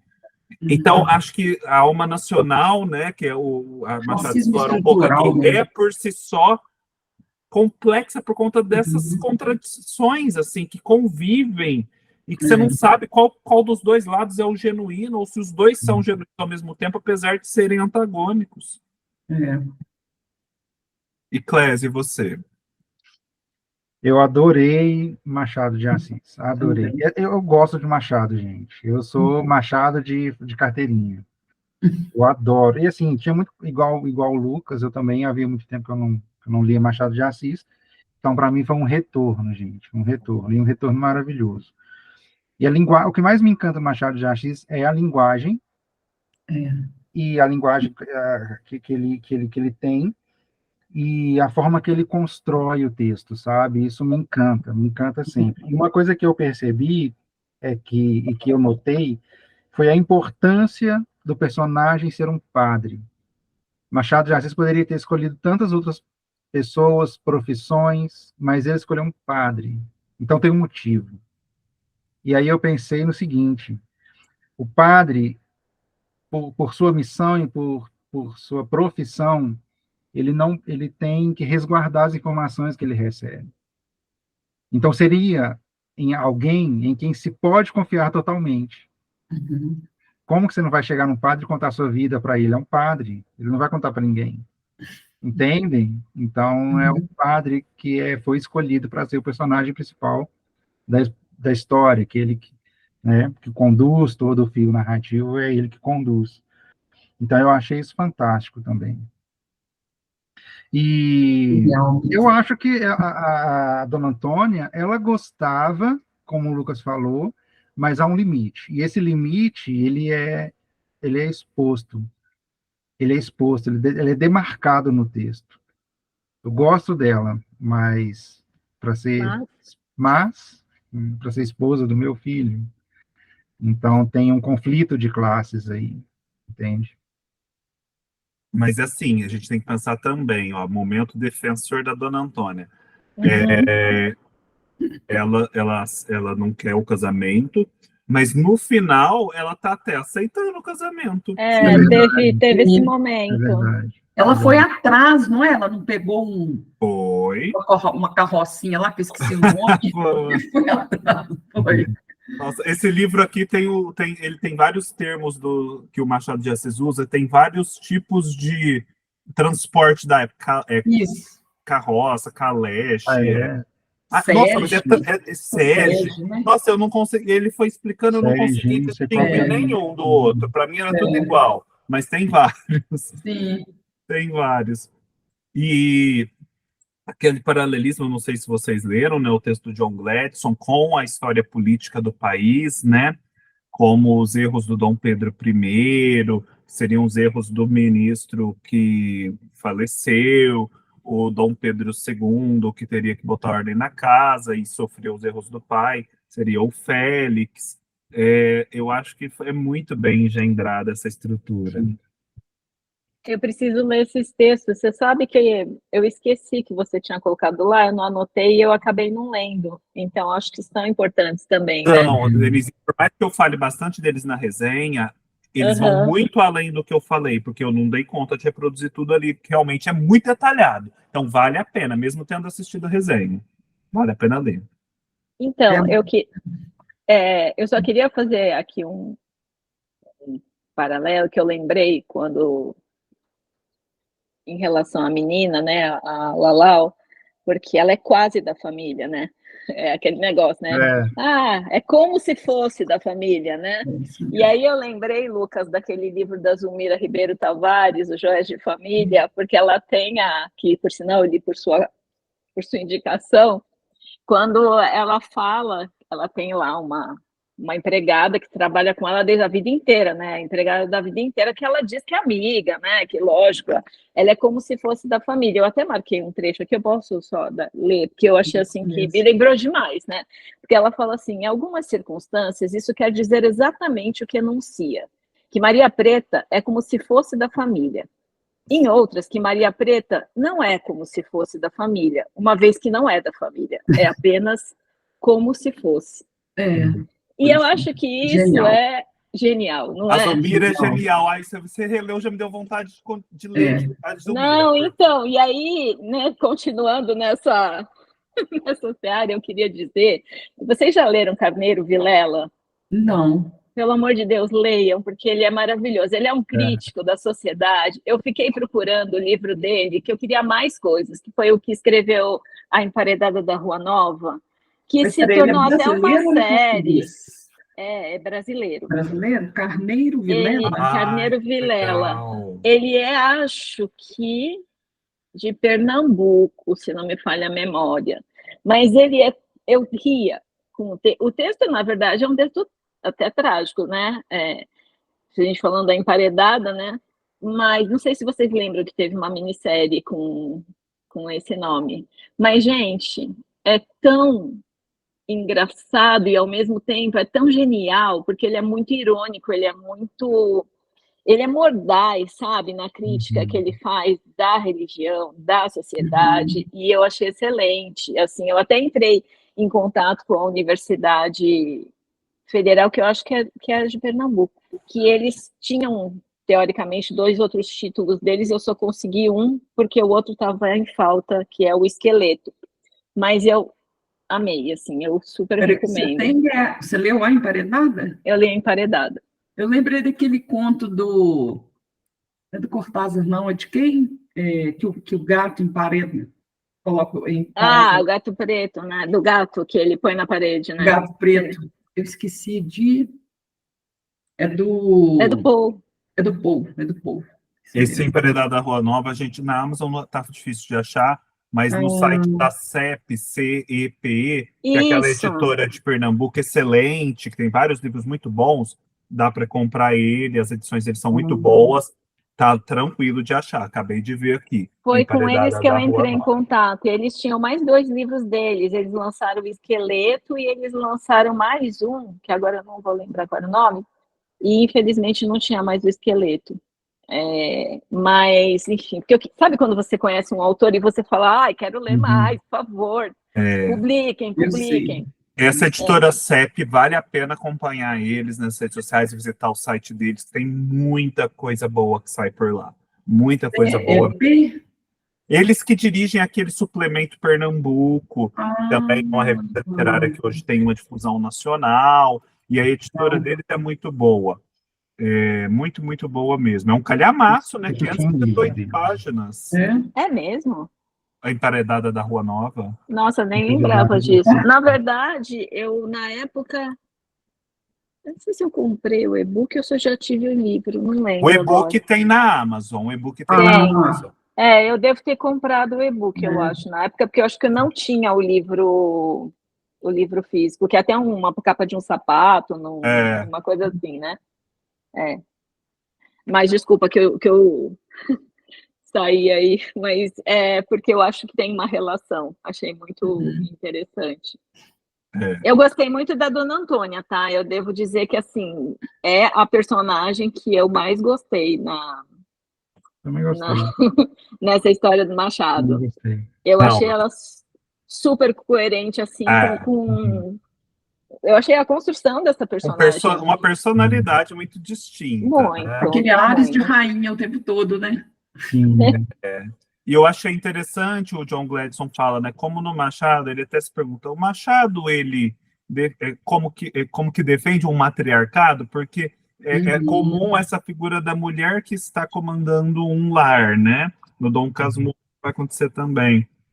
Aí ele diz que não, que na verdade essa situação excepcional no Machado serve justamente para testar os limites do patriarcado e concluir que mesmo em contextos excepcionais, esses princípios patriarcais acabam prevalecendo. Sim. Então, assim, são momentos de teste de resistência do sistema, esse contexto patriarcal, mas no final acaba reforçando o patriarcado. Se, por exemplo, ela simplesmente abdicasse dessa necessidade do Félix se casar com uma moça de família, a gente poderia dizer que ela estava rompendo com o patriarcado, mas no final acaba prevalecendo esse valor, e aí ela corrobora com as suas próprias forças o sistema.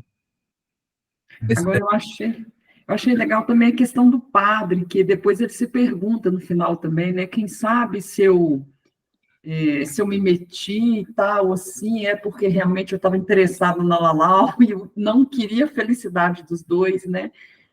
São muitas questões aí que ficam no ar, que você pode interpretar de alguma forma, porque não foi à toa que ele logo no começo falou que estava interessado. Eu falei, gente, e essa informação? O Machado não deixa nada para trás. Né? Não, gente, todos os nomes, na hora que você vai ler as análises, todos os nomes de personagem têm um sentido, todas as datas têm um sentido, é uma loucura. Como o narrador não é confiável, você pode pensar qualquer coisa aí, da questão do padre, de todos os personagens aí, pode dançar com a história de várias formas, porque pode esse tipo de narrador machadiano mesmo, né? Eu confesso que no vídeo resenha, depois eu parei para analisar, eu incorri, não um erro, mas eu não refleti muito bem sobre esse aspecto, e eu acho que o próprio John Gladson não refletiu, e eu fui na onda do John Gladson. Porque ele fala que é uma alegoria, porque o Machado está fazendo todo um comentário político, mas é um comentário político, e a gente pensa, então o Machado está comentando sobre coisas do seu próprio tempo. Sim e não, porque, na verdade, a gente tem que parar para pensar que ele está comentando sobre o primeiro reinado. O primeiro reinado, ele não era nem nascido no primeiro reinado. Então, ele não era contemporâneo daqueles fatos narrados em Casa Velha. Ele está fazendo um comentário político histórico, e nesse sentido, isso tem reflexos ainda no futuro, porque ele ainda estava ali sob o império de Dom Pedro II. Então, alguma coisa daquela situação de Casa Velha se refletia no seu momento atual. Mas já é algo um pouco mais indireto, mais estrutural, é a questão das elites, como elas funcionam. Não é aquele comentário mais imediato da política, como seria se ele tivesse escrevido esse livro na época do primeiro reinado, né, ou da regência. Então, assim, eu percebi que o John Gladstone, e eu na linha do John Gladstone, parecia que o Machado estava comentando algo que ele estava vivendo.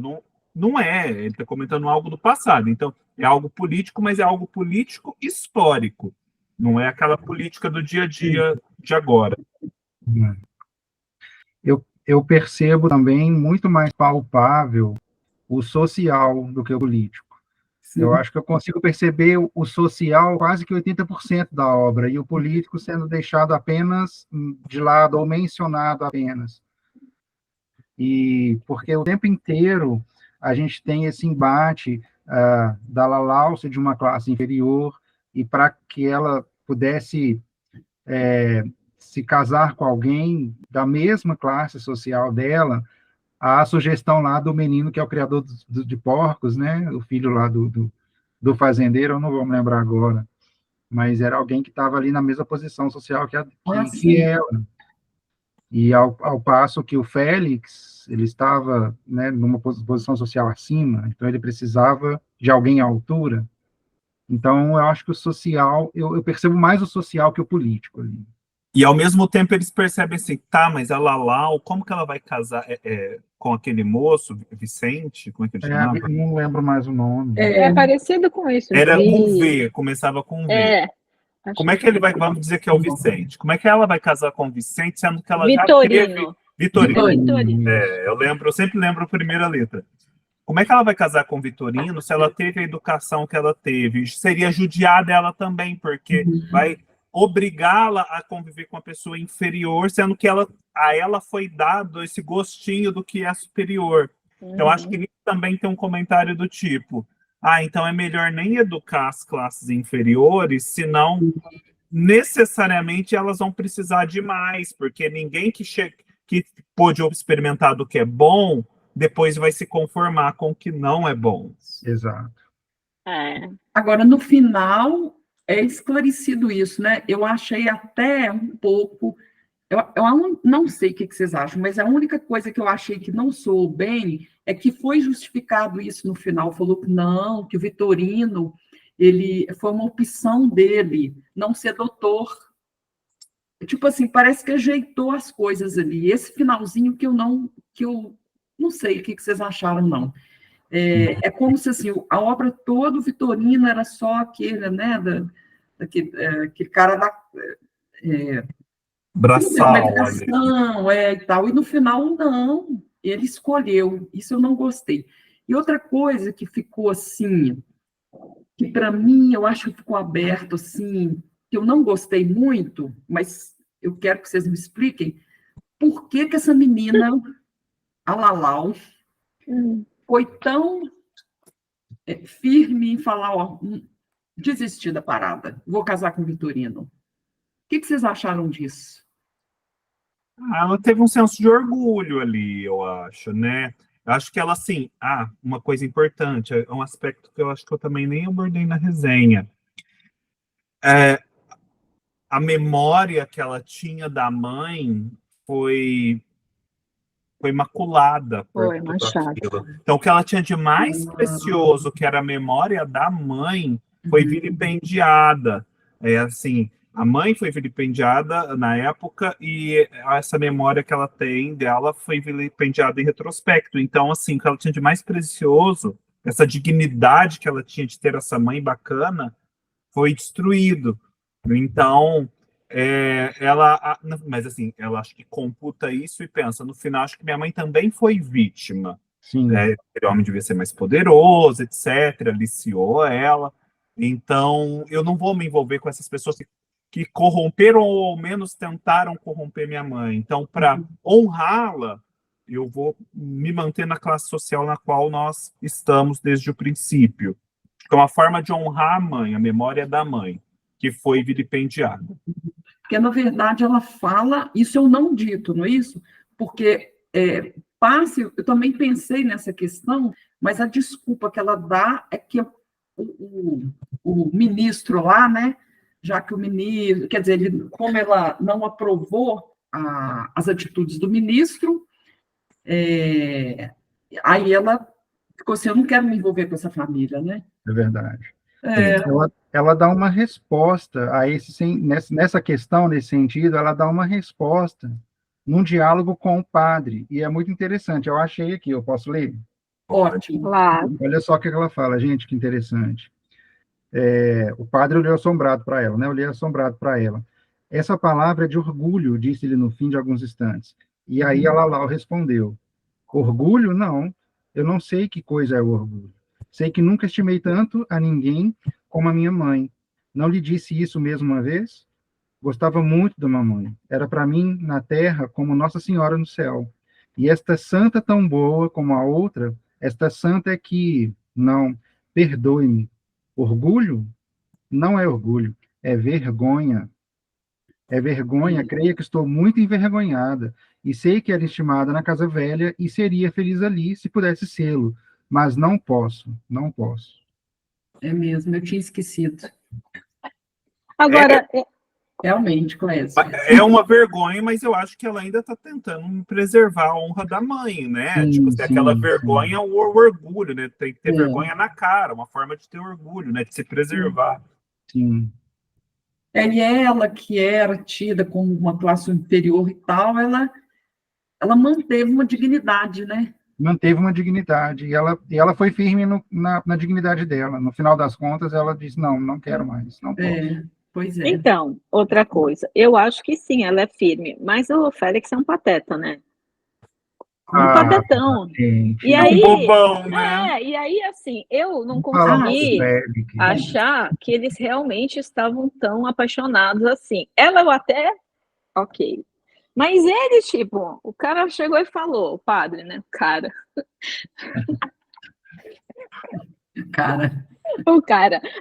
O padre chega e fala que, né, ele tem aquilo para contar, que ela era irmã dele, não podia ser e tal, e foi tipo, então tá, então, né, não vou ter nada com ela, mas assim, ele também não conversa com ela, ele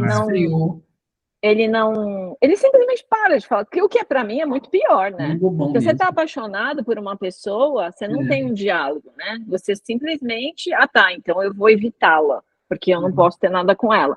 Mas, na verdade, você vê que depois, no final, ele casou lá com a Sinhazinha também. Para mim, ele estava ali na onda, assim, que talvez não fosse, não estou falando que ele não sentia nada por ela, mas talvez não seja esse amor no sentido, era tanto que o padre tem medo disso. Ele fala, eles precisam casar para que não aconteça nada antes deles casarem, para que ele não desgraça a vida dessa menina, que amanhã ela engravida, sei lá, e aí a mãe vai fazer ele casar com outra e ela vai ficar desgraçada, né? O que não poderia acontecer. Então, eu acho que tem umas questões interessantes aqui, que o Clésio até falou da escolha do padre para narrador, não só por essa questão de você não conta suas coisas para o padre, né? Você se confessa para o padre, mas também porque o padre sente uma atração por uma mulher ali, né? Claro. Você vê que ele também tem essa luta interna de, olha, eu tenho que me conter, porque nessa vida não vai dar, para mim não. Então, vou promover a união desses dois jovens. E aí ele se preocupa com a moça, você vê que ele se preocupa muito com ela, né? De que ela não se perca, né? Que ela não... Ele precisa casá-la, né? Mas, assim, eu não vi do Félix essa esse empenho, né? Sim. Esse amor. Então, achei ele bem pateta, assim, bem. Na vida dele toda, ele era pateta, né? bem o filho. Aquelas coisas, quero ser deputado, quero Aquela fazer coisa isso de filho de aqui. família rica que Sim, já está tudo estabelecido, ele mesmo não precisou exatamente. fazer nada, né? Então, Exatamente. você fica meio. Eu entendo o Félix como um produto do seu meio, sabe? Sim, Exatamente como a exatamente. Denise falou. Ele é um filho abastado, de uma família abastada, e ele está ali, e quando ele tem a oportunidade de sair para ver o mundo, para se expandir, para procurar em outros lugares, talvez uma oportunidade melhor ou mais vantajosa de casamento, ele diz não. Então ele prefere aquele mundo, ele prefere aquele universo que ele está inserido e não quer sair dele. Então, entendo ele como um produto do seu meio, um fruto do seu Eu meio. achei bacana vocês darem um foco no Félix. Eu confesso que eu fiquei muito empolgado com vários outros aspectos e não pensei muito sobre ele. Mas, de fato, dá para fazer toda uma leitura conformista, comodista dele, ampliar a figura dele até para um tipo social aí da estrutura de classe brasileira. É bem possível. Tanto que no começo, quando o padre começa a trabalhar lá nos arquivos lá, ele logo já coloca ele como ele usa a palavra subjugado. E já fala que o Félix ficou encantado com ele, como se ele fosse um sábio, fala que estava subjugado. Então, é bem aquela questão do filhinho da mamãe lá mesmo. Né? Eu senti isso no começo, assim, bem detalhado que o padre elabora como que ele vê o Félix. E também é uma forma do Machado dizer que a história nacional não é difícil escrever ela como algo grandioso, porque assim o padre é imbuído dos ideais românticos, por isso quer escrever uma história do primeiro reinado, que provavelmente vai ser laudatória, uma história da formação da nação, etc. Afinal, ele não consegue escrever esse tipo de história. O máximo que ele consegue escrever é uma futrica de família. É um modo também do Machado dizer que, em se falando da formação nacional, não é possível escrever nada muito heróico. No final vai ser só futrica de família. Olha só, esse título tá ótimo, Lucas. É. Futrica de família, podia ser um livro. Futrica de família. Um personagem esvaziado, Félix, Nossa, ele nunca amei. seria o herói, né? Não, nossa. Eu fiquei com vontade agora de ler os romances românticos do Machado. Que eu já li o Jacó, já li o Dom Casmurro, Memórias Póstumas, Quincas Borba, agora li o Casa Velha. Não li o Memorial de Aires. Mas falta ler o Ressurreição, e aí a Garcia e Helena, né? E A Mão e a Luva. Eu acho que eu li todos os românticos. A Mão e a Luva. Por causa da escola, eu tive que ler todos. Eu não li nenhum dos românticos. Mas, e eu tô super curioso, eu acho que eu vou gostar. Dizem que sabe um livro que eu adoro, só de falar dele já dá vontade de reler. É o livro mais água com açúcar do mundo. A Moreninha, do Joaquim Manuel de Macedo. Eu adoro A Moreninha, eu já li umas 4 vezes. Sério? Novela. É um pontinho fraco da minha formação, A Moreninha. Nessa daí eu falo que eu tenho muita vontade de voltar ao Machado. Também fazia bastante tempo. Eu também. Machado de Assis. E olha, nossa, adoro também. Também. E o e-book dele é baratinho, né? Esse Casa Velha está R$ 1,99. Super barato. E eu, sinceramente, que eu tenho tanta coisa no meu e-book, e depois eu vou desvirtuando, leio uma coisa que aparece aí. Por exemplo, agora Elisa, né? Você falou da Elisa Lispector, aí já chegou o livro de contos hoje, eu já fiquei. Você falou do Exílio, mas eu peguei o livro de contos, né? Que eu comprei lá no seu canal.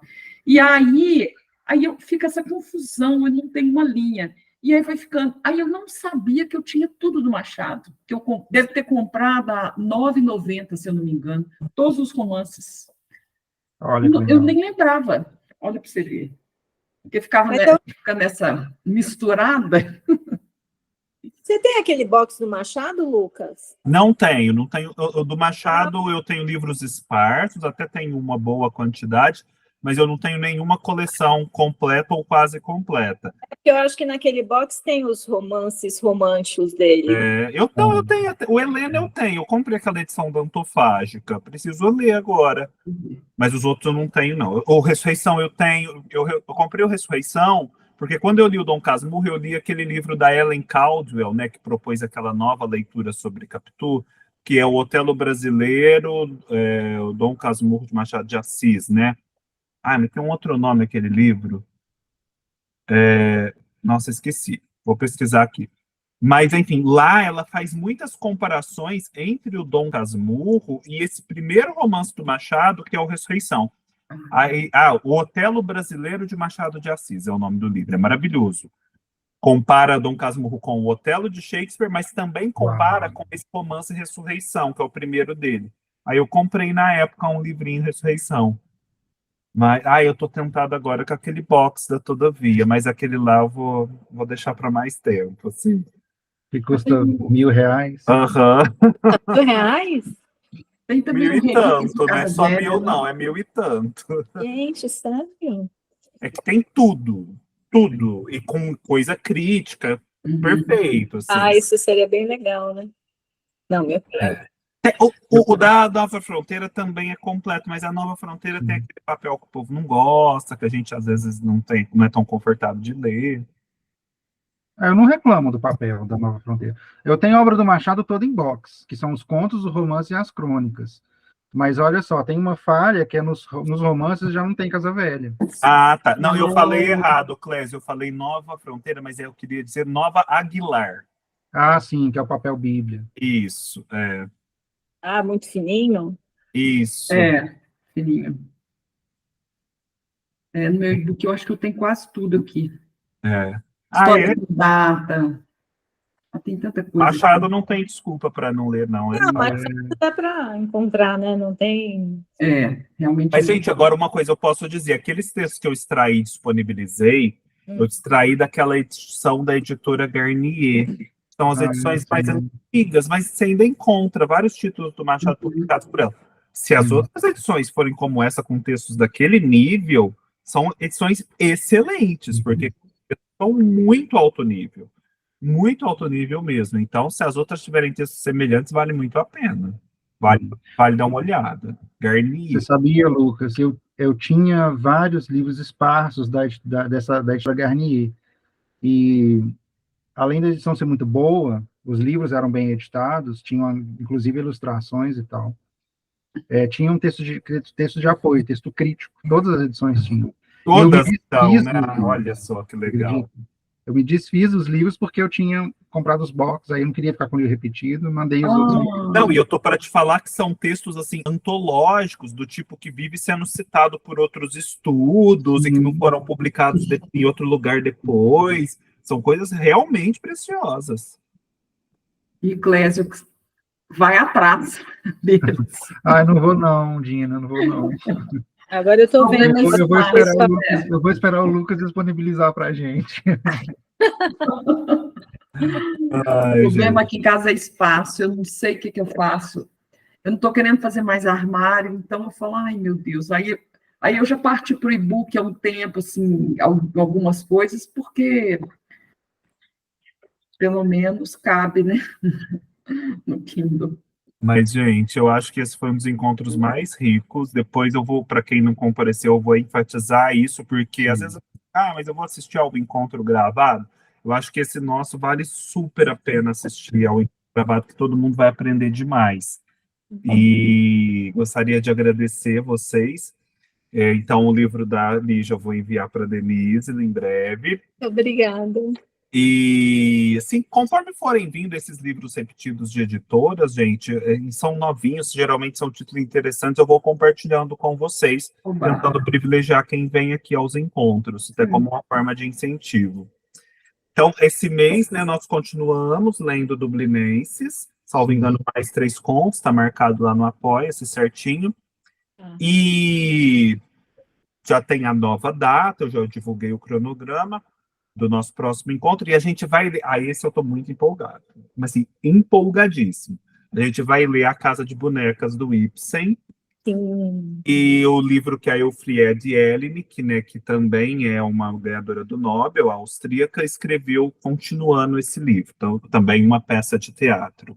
Estou super, assim, muito entusiasmado, porque esse Ibsen, toda hora eu me deparo com ele em textos falando sobre outros escritores. Também nunca li, não, mas... Eu acho que, assim, vai ser aquele tipo que eu vou achar milhões de materiais interessantes. Eu já tenho, na verdade, tem um livro do Peter Zonde aqui, que eu sei que vai falar um monte de coisa. Ah, vai ser maravilhoso, eu estou muito empolgado. E eu queria reforçar para vocês que eu divulguei, então, essa semana, além daquele vídeo extra com a bibliografia de Shakespeare, que eu realmente comento o que é que tem em cada um daqueles livros, de forma mais pormenorizada do que eu faço nos book hauls. Eu disponibilizei o vídeo para Macbeth, do Ionesco. Foi uma peça que eu comentei muito no encontro passado, mas que, organizando as informações, eu consegui vislumbrar muito mais coisa nela, e dizer isso no vídeo. E a pesquisa também que eu fiz da obra mais geral do Ionesco, gente, é fantástica. Assim, eu fiquei muito fascinado com o que o Martin Esslin fala aqui no Teatro do Absurdo. Ele foi falando sobre cada uma das peças, cada uma parecia mais interessante que a outra. E o modo como o Ionesco começou a escrever... O Ionesco ele se tornou um dramaturgo aos 40 anos, quando ele parou para aprender inglês. É inusitada a história, mas é interessantíssimo. Eu conto essa história lá no vídeo. Então, assim, né, momento propaganda. Assista ao vídeo, porque é muito fascinante. É muito fascinante. E eu também fiz o vídeo para o livro lá do Lady Macbeth, do Distrito de Mtsensk, que é um livro que eu não tinha gostado muito também. O Clésio defendeu ele no último encontro. E aí tá, eu já fui um pouco mais favorável com ele a hora que eu fui reler trechos, organizar as minhas anotações. E aí eu consegui também vislumbrar coisas que eu não tinha vislumbrado antes. Na hora de fazer o vídeo, eu comentei lá. E eu fiquei com sincera vontade de reler, já prestando atenção nessas coisas que eu fui percebendo, relendo trechos. Então, quando puderem, vão assistindo. E o de Casa Velha, né, que se algum de vocês não assistiu, tá lá também. Dessa vez eu consegui adiantar. Ficou ótimo, por E o sinal. do Hamlet e o do Macbeth vai sair um dia. Ô, Lucas, você vai ter uma estante só para o Shakespeare, né? Um milhão de coisas. Vai ser igual a fascinação fiquei- do James Joyce por Shakespeare, vai Tem ser tem um dos textos que fala assim, os críticos, quando vão escrever sobre Shakespeare, às vezes ficam imobilizados. Sou eu não consigo fazer os vídeos, eu fico inventando coisa, eu vou fazendo vídeo spin-offs, mas assim, é tanta coisa, é tão inabarcável, é tão interessante, que você não fala, mas gente, eu vou fazer um vídeo reduzido. Não, eu tenho que estar à altura disso. E a minha ambição é grande com os 2 vídeos, então eu já tenho o formato, vai ser um vídeo gigantesco, mas com um formato muito diferente, que eu acho que vai ser legal. Mas eu preciso ainda me preparar mais. Na hora que sair vai ser bacana. Com certeza vai ser. Porque, gente, ultrapassa muito a capacidade da gente, o Shakespeare. Realmente é outro nível, é outro nível. O Joyce, assim, o Joyce promete também. Promete. Hoje já subiu bastante o nível para mim, com tudo que vocês falaram. Que bom. Que bom. Mas vamos de Ibsen, então, esse mês. E seguindo no Dublinenses também, que agora eu acho que eu vou fluir bem melhor nele. Que bom. Depois eu mando os textos lá. Posso Mande. pôr no grupo? Pode. Pode pôr? Pode. Ainda mais esse, assim, vou te ser sincero, se fosse um livro assim, que tá, tipo, vendendo na Amazon, eu não ficaria muito confortável em colocar assim, não. Mas como é um livro, assim, totalmente inacessível, um livro esgotado ou caríssimo, que, sei lá, se a gente comprasse é que vai chegar mesmo, porque aqueles terceiros vendedores da Amazon internacionais, isso eu não vejo problema. Igual aquele da Garnier eu compartilhei também, porque você já nem acha aquelas edições, se não foi sebo, aquela em específico. Então, assim, pode compartilhar, tranquilo. Beleza. Vai ser ótimo. Lucas, eu lembro que eu compartilhei um e-book que estava de graça da Bárbara Leodora. E eu acho que eu nem cheguei a te pedir permissão, eu queria te pedir Mas estava de desculpa. graça, ora. Mas por que não? Eu digo assim, às vezes, por exemplo, o Dublinenses, esse, se a gente procurar, vai ter o PDF desse livro da Penguin. Ah, é. Aí eu não acho legal, porque, enfim, direitos autorais, dá para comprar. O da Bárbara Elidoro você compartilhou porque era de graça, ora. De graça tem que compartilhar mesmo. Mas da próxima eu pergunto antes, pode deixar. Não é disso, não, mas vai tranquilo. É só porque realmente eu não sou muito adepto desses PDFs pirata mesmo, de coisa que está vendendo na livraria.